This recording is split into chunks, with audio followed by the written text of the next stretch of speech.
Bismillahirrahmanirrahim. Assalamualaikum warahmatullahi wabarakatuh. Perkenalkan, nama saya Ahmad Humaydi. Pada kesempatan ini, saya akan menyampaikan materi tentang pengembangan bahan ajar. Bayangkan dalam satu situasi ketika seorang guru ingin mengajar. Guru ini ketika dia mengajar, dia belum punya persiapan yang baik. Jadi sebelumnya guru ini ada kesibukan, sehingga dia tidak sempat menyiapkan apa yang ingin dia ajarkan di kelas. Ketika dia masuk, dia menyampaikan apa yang ada di kepalanya secara spontan. Kemudian dijelaskan seadanya, kemudian ketika diberikan latihan, siswanya bingung. Kemudian dari situ juga ketika dinilai, ternyata nilainya rendah. Nah, ada kondisi yang diharapkan oleh guru ketika masuk kelas dan ada realitas yang kemudian ditemui. Kondisi ideal yang diharapkan oleh para guru adalah kita, siswa itu memperhatikan. Kemudian mereka patuh dan mau disuruh apa yang diminta oleh guru. Mereka aktif bertanya, mereka aktif mengikuti pembelajaran. Dan tentu saja nilai atau skor dari kegiatan pembelajarannya tinggi. Nah, tapi pada kenyataannya tidak selalu begitu.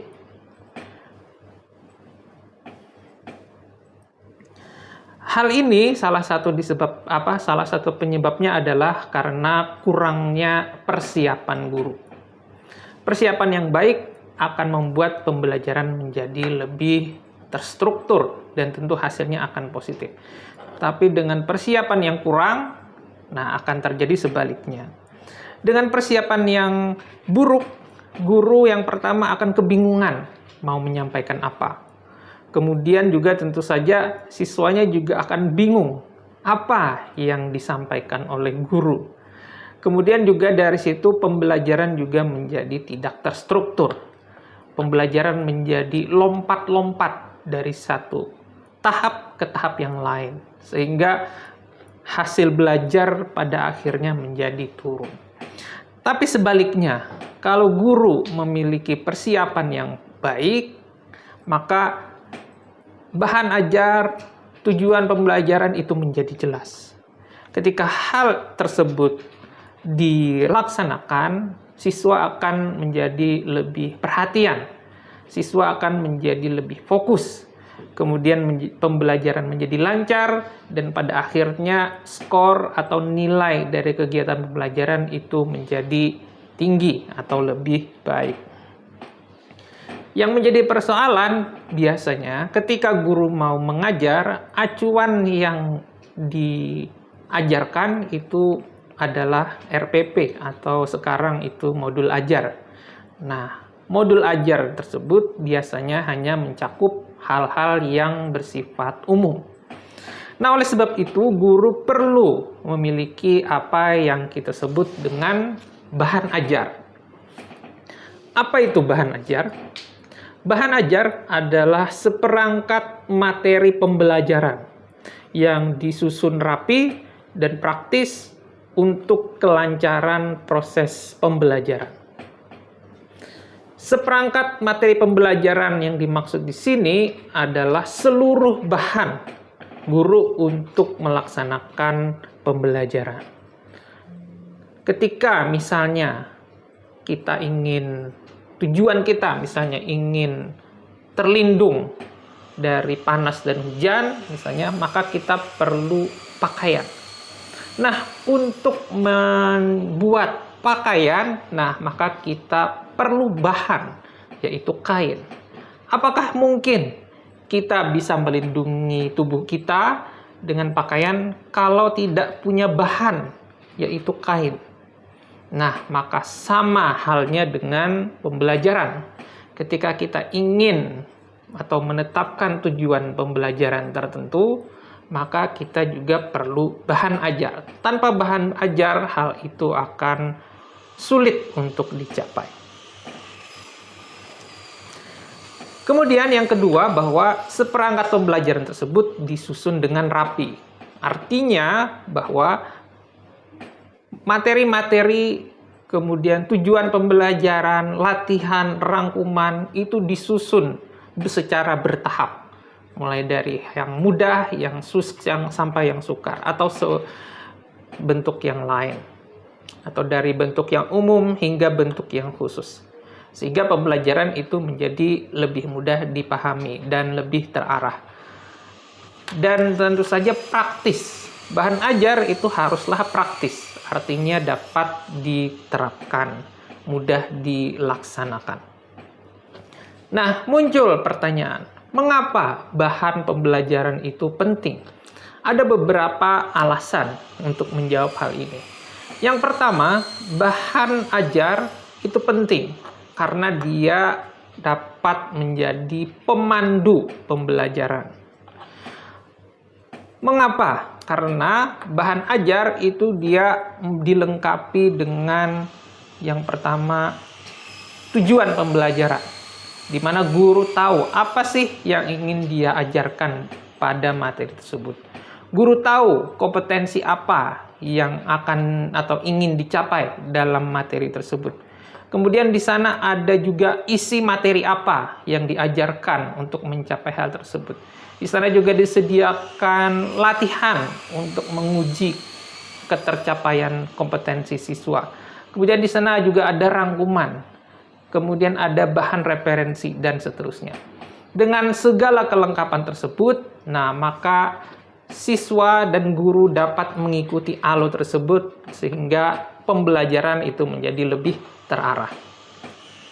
Yang kedua, bahan ajar itu penting karena dia dapat membantu siswa. Jadi bahan ajar kan banyak bentuknya. Jadi kadang-kadang kita hanya terbatas pada buku teks. Nah, dengan pengembangan bahan ajar, kita punya alternatif lain untuk mempelajari materi yang akan diajarkan. Karena mungkin buku teks lebih mahal atau sulit untuk didapat. Kemudian juga bahan ajar yang kita kembangkan sendiri itu bisa lebih kontekstual. Nah, sehingga siswa itu menjadi lebih tertarik dan sumbernya juga lebih kaya sehingga siswa juga menjadi lebih tertarik. Kemudian alasan yang ketiga adalah bahan ajar itu dapat mengefektifkan pembelajaran.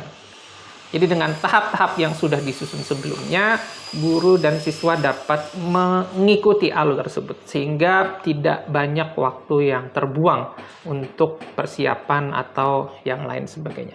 Dan yang terakhir, bahan ajar itu dapat mendorong kemandirian. Karena dengan bahan ajar, siswa atau ketergantungan siswa terhadap guru itu menjadi lebih sedikit. Untuk mengenal lebih jauh tentang bahan ajar, coba kita kenali apa aja ragam bahan ajar. Secara umum, kita dapat membaginya menjadi bahan ajar cetak dan bahan ajar non-cetak.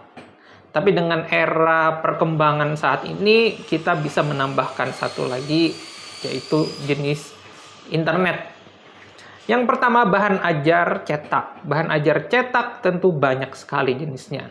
Misalnya buku teks, modul, handout, model, brosur, pamflet, dan sebagainya. Bahan ajar cetak tentu memiliki keunggulan. Keunggulan yang pertama adalah bahan ajar cetak itu memiliki cakupan materi yang lebih luas. Dengan bahan ajar cetak, kita bisa memasukkan banyak materi dan bisa dipelajari oleh siswa dalam satu bahan ajar cetak.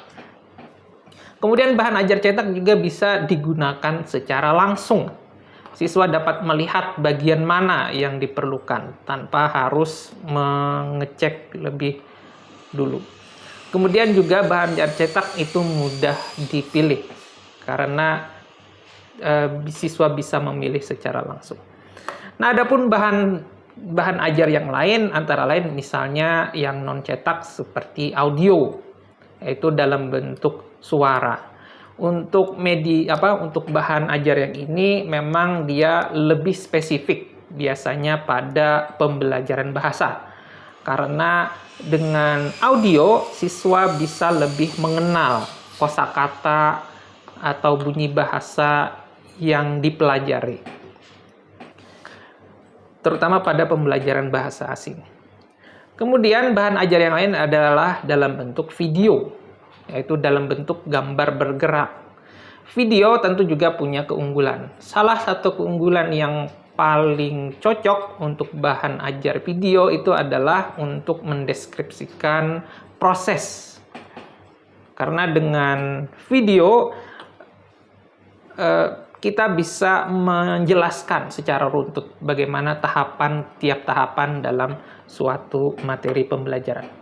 Kemudian ada juga bahan ajar dalam bentuk multimedia. Multimedia itu adalah perpaduan antara foto, gambar bergerak, suara, dan sumber-sumber yang lain. Dan tentu saja idealnya multimedia itu interaktif sifatnya. Artinya guru atau siswa itu bisa berinteraksi melalui bahan ajar tersebut. Nah, sesuai dengan materi kita yaitu pengembangan bahan ajar. Apa itu pengembangan bahan ajar? Pengembangan bahan ajar itu adalah upaya atau usaha Anda sebagai guru untuk menunjang kegiatan pembelajaran. Jadi, Anda sebagai guru mencoba untuk menyusun sendiri bahan ajar yang sesuai dengan materi yang Anda ajarkan. Nah, bagaimana cara kita mengembangkan bahan ajar? Nah, ada beberapa tahap yang bisa dilaksanakan. Nah, cuma di sini kita bisa menerapkan model pendekatan ADDIE atau ADI. Ada 5 tahap dalam pendekatan ini. Yang pertama, analyze, kemudian design, kemudian development, kemudian implement, dan yang terakhir adalah evaluate. Yang pertama adalah analyze. Tahap yang pertama untuk mengembangkan bahan ajar adalah Anda melakukan analisis kebutuhan. Anda mencoba untuk melihat apa kebutuhan siswa sesuai dengan lingkungan yang ada dari sekolah tersebut. Kemudian Anda juga melihat apa tuntutan kurikulum dari satu kelas, dari satu tingkatan, apa tuntutan kurikulum yang diharapkan oleh pemerintah.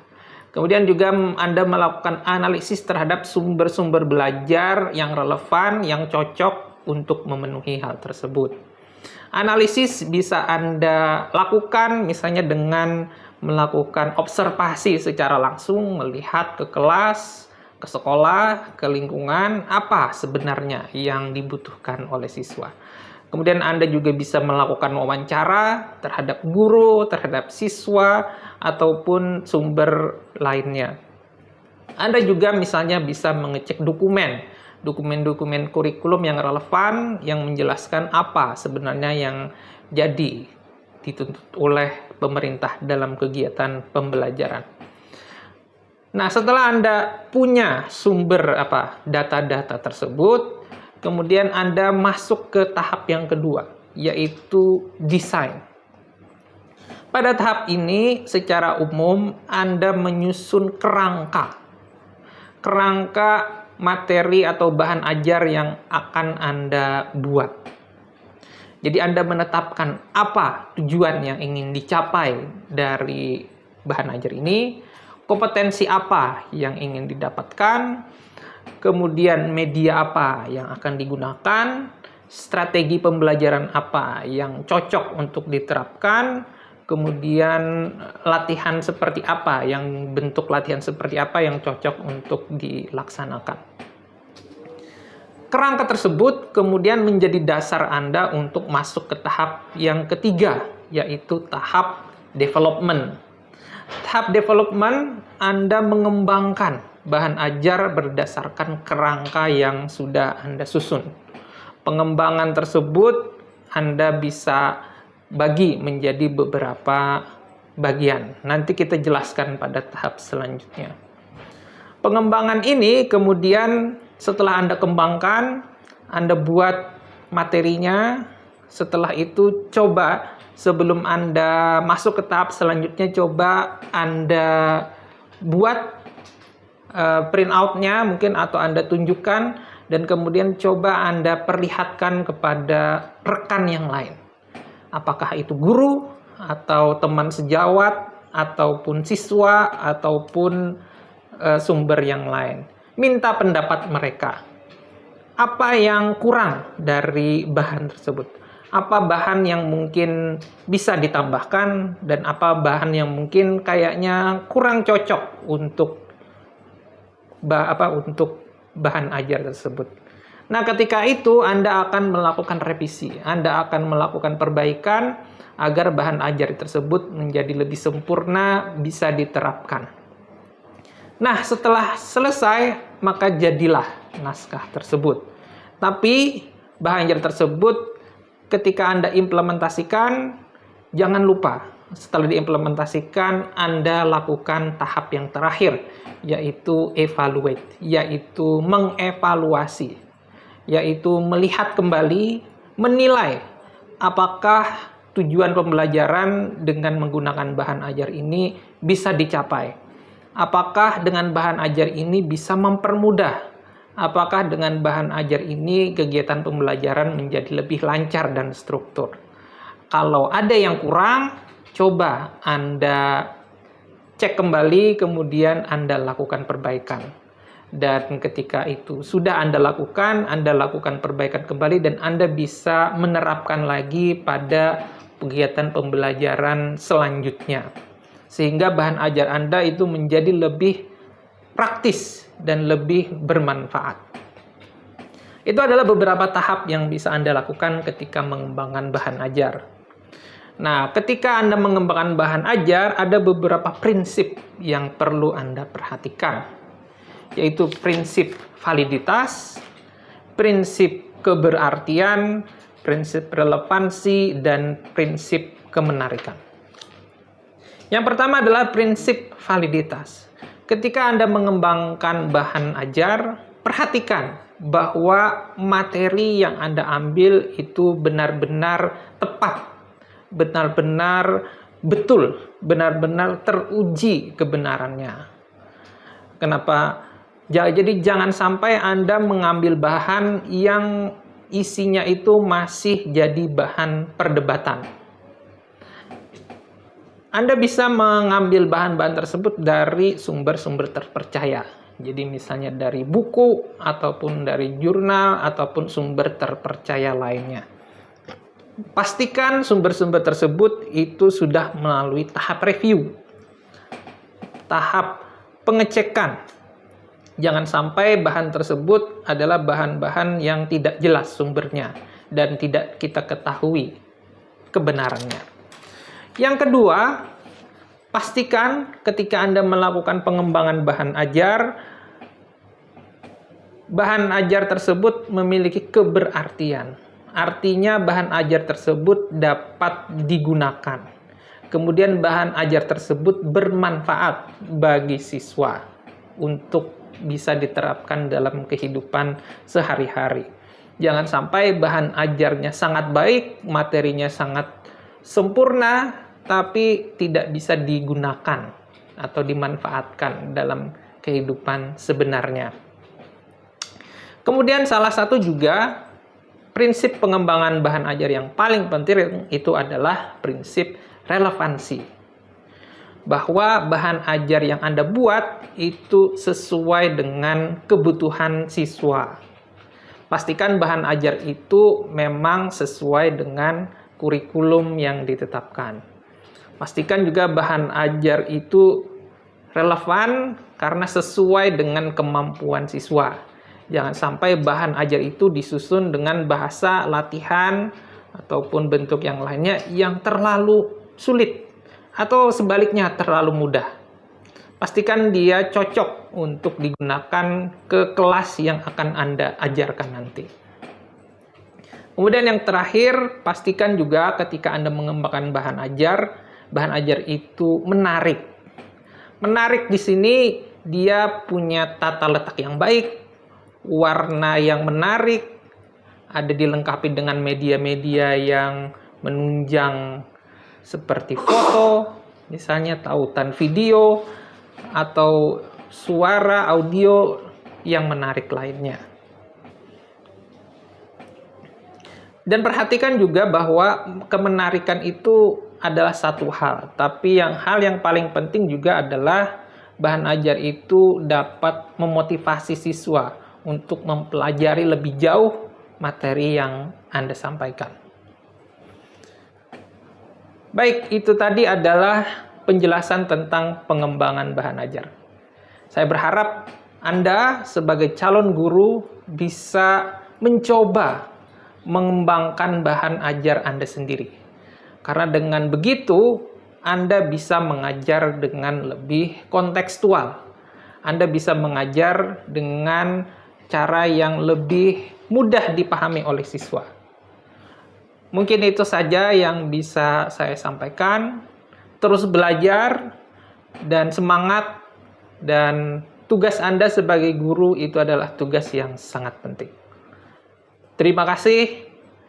Mohon maaf bila ada salah kata. Assalamualaikum warahmatullahi wabarakatuh.